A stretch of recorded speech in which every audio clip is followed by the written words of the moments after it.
O secretário de Estado Marco Rubio não está falando apenas sobre o Estreito de Hormuz. Ele também está falando em voltar a entrar em Cuba. E nesse trecho, vocês vão ouvi-lo falar sobre Cuba. Se eu comecei o trecho um pouco tarde e vocês não ouviram o nome do país, seria compreensível pensarem que ele estava falando da Rússia ou da China.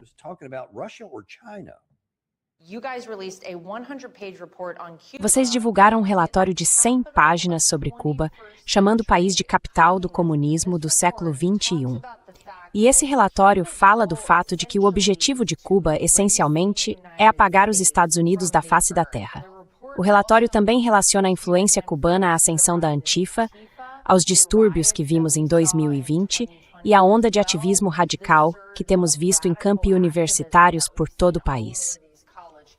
Para a pessoa comum, essas coisas parecem gerar orgânicas.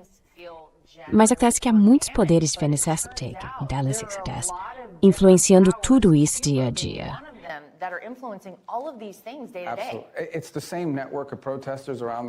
É a mesma rede de manifestantes em todo o país. São as mesmas pessoas que você viu nas ruas queimando coisas em 2020. Depois eles mudam de lado e viram manifestantes pró-Hamas.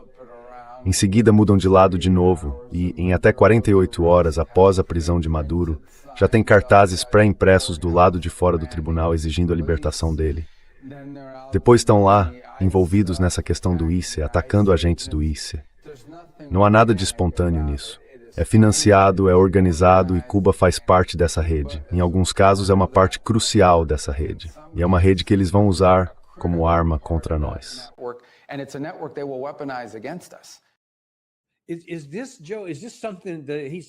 Isso, Joey, é algo em que ele simplesmente pega pesado com Cuba por algum motivo, por causa da história da família dele. Ele só quer ir atrás deles? Ou Cuba está sendo usada apenas como forma de dizer, não, todas essas coisas que estão acontecendo nos Estados Unidos e todo o resto tem uma conexão nefasta por trás? É quase como se ele estivesse fazendo o contrário do que você acabou de falar, e eu concordo com isso. Há uma conexão entre essas outras guerras que, não, precisamos ir atrás de Cuba ou de qualquer um, porque nada é orgânico. Ninguém está realmente protestando porque não gosta de ver pessoas sendo massacradas em Gaza. Não, claro que não. Na verdade é a Antifa e é Cuba. Eles estão tentando destruir os Estados Unidos. Ajude-nos a entender isso.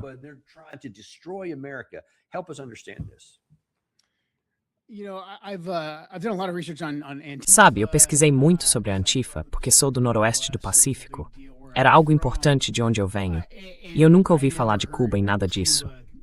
Há algum financiamento estrangeiro que entra aqui e ali, mas a grande maioria vem dos Estados Unidos. Então é orgânico? Grande parte não é. Mas eu nunca tinha ouvido falar de Cuba em nenhuma dessas discussões antes. Então, eu acho que Rubio está tentando vincular isso ao projeto pessoal dele de tipo derrubar o governo cubano. Porque essa ideia de que Cuba, essa ilhazinha minúscula, de novo, é só abrir um mapa e ver o quão pequena Cuba é.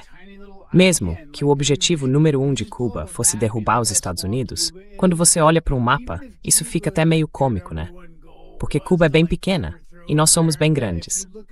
Não é tão difícil assim.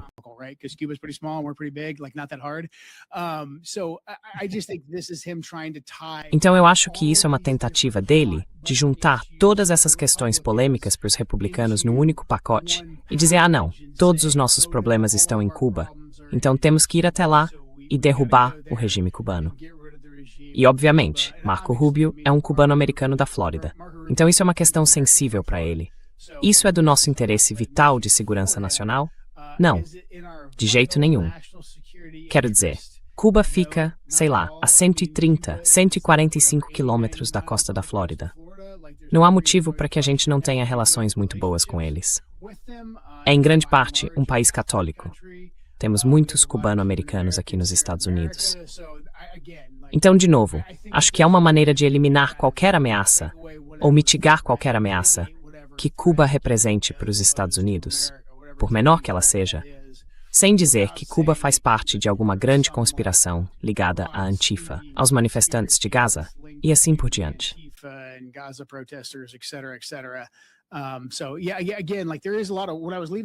Então, de novo, assim, quando eu estava saindo do Centro Nacional de Contra-Terrorismo, havia muito trabalho sendo feito para tentar descobrir de onde vêm algumas das fontes de financiamento da Antifa, algumas das fontes estrangeiras de financiamento da Antifa. De novo, eu nunca ouvi.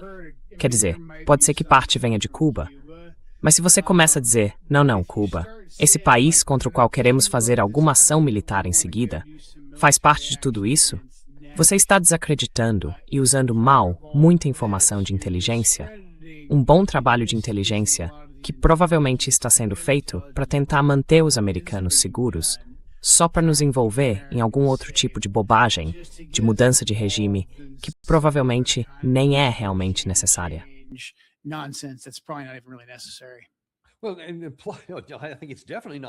Bom, eu acho que definitivamente não é necessário. Mas aí também, sejam quais forem as fontes estrangeiras de financiamento, ou quem quer que esteja fazendo coisas que não são orgânicas dentro desse guarda-chuva que é a Antifa, ao ir atrás de Cuba, você nem está olhando para isso, para o que realmente está acontecendo lá, e está criando novos problemas aqui. Isso.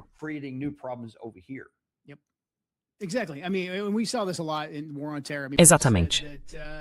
Quero dizer, vimos muito isso na guerra ao terror. Dissemos que o Iraque tinha células da Al-Qaeda ativas no país, que elas trabalhavam com Bin Laden e por aí vai. E não havia Al-Qaeda no Iraque, até nós irmos para lá. Mas depois destruímos grande parte da credibilidade que tínhamos para seguir adiante. Quando dissemos, ei, há células da Al-Qaeda ativas no Iêmen, há células da Al-Qaeda ativas em outros lugares. Isso fez o povo americano pensar, vocês estão mentindo sobre essa também? Quero dizer, temos que ter muito cuidado aqui.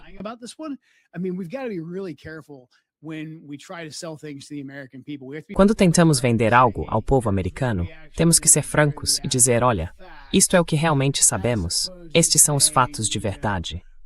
Em vez de dizer, sabe, Marco Rubio e um grupo de doadores cubano-americanos ricos da Flórida querem muito que a gente derrube o regime lá em Cuba, e achamos que seria bem fácil. Então, vamos meio que amarrar um monte de outras informações de inteligência nisso para justificar. De novo, é assim que você desacredita o bom trabalho da comunidade de inteligência. E possivelmente até nos envolve em outro atoleiro completamente desnecessário. O que você acha? Quer dizer, pelo que você sabe, o que aconteceria se tentássemos derrubar Cuba militarmente? Eles cairiam como a Venezuela caiu ou ofereceriam resistência?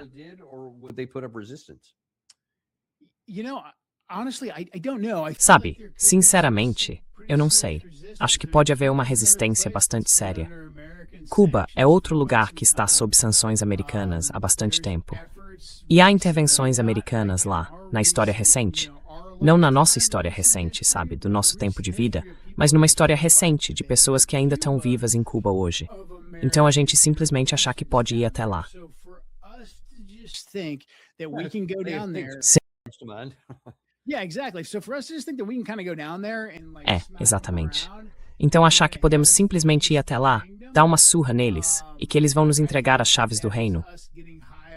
Acho que isso é a gente se embriagando com a própria droga. Olha, tivemos sorte na Venezuela. Tivemos mesmo. Tínhamos alguns caras habilidosos. Já fazemos ataques transportados por helicópteros há mais de 25 anos. Somos muito bons nisso. Mas também houve muitas outras coisas que jogaram a nosso favor para aquilo dar certo. E não sei se já contei isso neste programa, ou não. Logo depois da incursão na Venezuela, fui conversar com alguns dos caras que faziam parte de algumas das unidades que realizaram aquela operação. Eu os estava parabenizando, e eles meio que me deram um relato passo a passo, e disseram, ei, vocês em Washington, D.C., entendem que não dá para fazermos isso em qualquer lugar?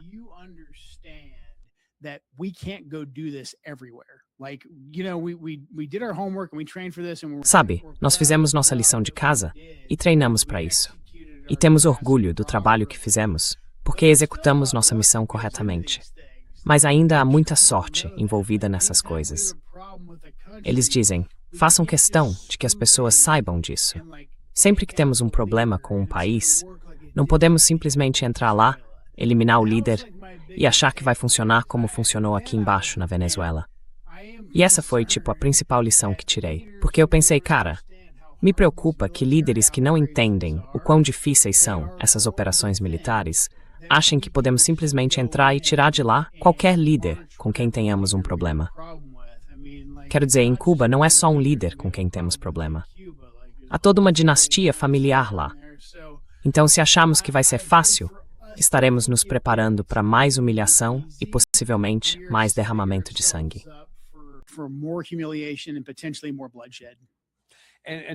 E na medida do possível, quais foram algumas das coisas que eles disseram que foram sorte a nosso favor, que talvez não tivessem acontecido e poderiam ter mudado o resultado?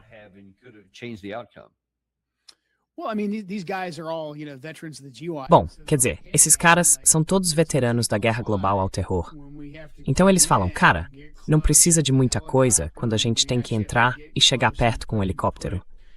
Quando realmente precisamos chegar perto, colocar comandos no alvo e capturar ou matar um cara mau, basta um metralhador atento ou um cara com um RPG da sorte e você tem uma aeronave derrubada. Quer dizer, já vimos isso acontecer inúmeras vezes, até com algumas das melhores tecnologias e os caras mais qualificados. Eles diziam, olha, existe um certo, e aí, você entende, pela sua experiência, que pode ter os melhores caras no alvo, e ainda assim, eles podem ter um dia ruim.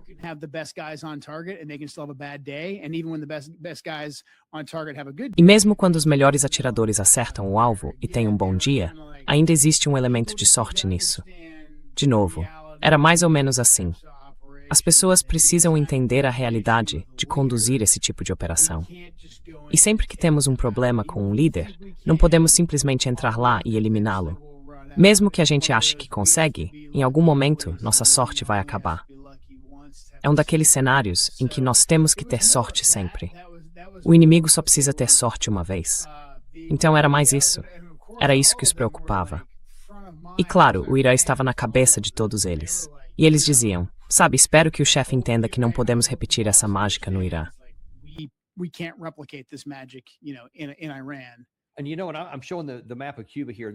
E sabe, estou mostrando aqui o mapa de Cuba, e Havana fica no centro. Eu tinha estudado recentemente, há apenas alguns anos, muita coisa sobre o que aconteceu com Castro, quando ele derrubou Batista e tudo que veio depois disso, e por aí vai. E muita coisa aconteceu na cidade, coisas com as quais você consegue lidar. Mas nessas montanhas, nesses morros e nessas matas do interior, houve batalhas durante muito tempo. E essa foi uma das formas pelas quais o pessoal de Castro conseguiu vencer ao longo do tempo. Che Guevara e alguns desses outros caras. E se esses caras tentarem fazer alguma versão disso, e não simplesmente se renderem, quero dizer, poderíamos literalmente estar caminhando para outra Cuba, ou uma situação tipo Baía dos Porcos, ou outro desastre como o do Afeganistão, até aqui.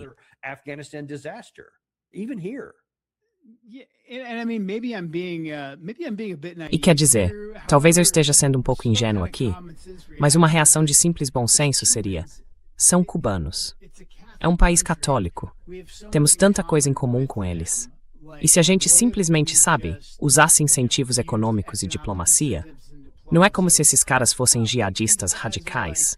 Não é como lidar com o Talibã Pashtun ou algo assim. Eu sinto que também podemos lidar muito bem com eles. Mas quer dizer, essas pessoas são literalmente como nossos primos. Temos tantos cubano-americanos e hispano-americanos lutando pelo nosso país. Você está me dizendo que não existe, neste momento, algum grupo de empresários cubanos sentado em Miami que não conseguiria fechar um acordo até a hora do almoço de amanhã?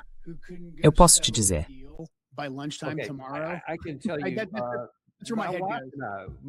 Minha esposa e eu fomos a Cuba em uma viagem da igreja, uma espécie de missão, em 2015, antes de o presidente Trump assumir. E viajamos por algumas dessas regiões de lá. E eu posso confirmar 100% o que você acabou de dizer. São pessoas maravilhosas. E, em primeiro lugar, elas não representam ameaça para ninguém. Mal conseguem se alimentar. Os supermercados, mesmo naquela época, quase não tinham nada nas prateleiras. E isso foi antes de voltarmos a impor mais sanções, quando o presidente Trump voltou ao poder aqui. Mas não há motivo para fazer isso. Como nação, eles não representam nenhum tipo de ameaça que não pudesse ser eliminada simplesmente mantendo boas relações com Cuba. having good relations with Cuba. E se estamos preocupados com a influência russa, a influência chinesa e assim por diante, eu simplesmente penso: que cubano, católico, hispânico quer se aliar aos chineses ou aos russos? Ou preferiria trabalhar com seus primos do outro lado do mar, em Miami? Para mim, isso é basicamente um problema que nós mesmos criamos. E eu sei que Marco Rubio provavelmente tem laços familiares profundos, e provavelmente há algum motivo pelo qual ele quer se envolver nisso.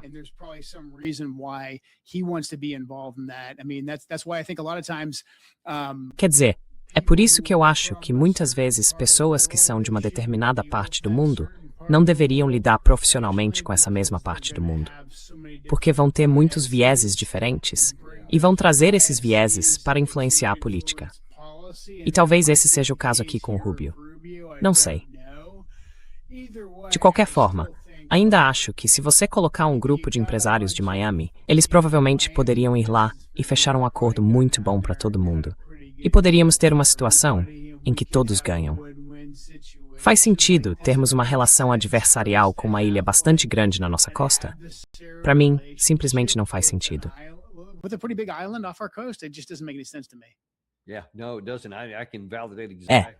Não tem. Posso confirmar isso exatamente. Não poderia concordar mais fortemente com você nesse ponto. E espero que de alguma forma prevaleça o bom senso, para que a gente não entre lá, mate um monte de pessoas, faça com que um monte de americanos seja morto e prove o quão desastroso isso poderia ser. Vamos ter que esperar para ver. Mas de qualquer forma, como sempre, agradeço muito por você ter participado hoje e compartilhado essas análises. E as pedidas esteve state, Eminem. Com certeza, cara. Obrigado. Obrigado e agradecemos a vocês e nos vemos amanhã no Daniel Davis Deep Dive.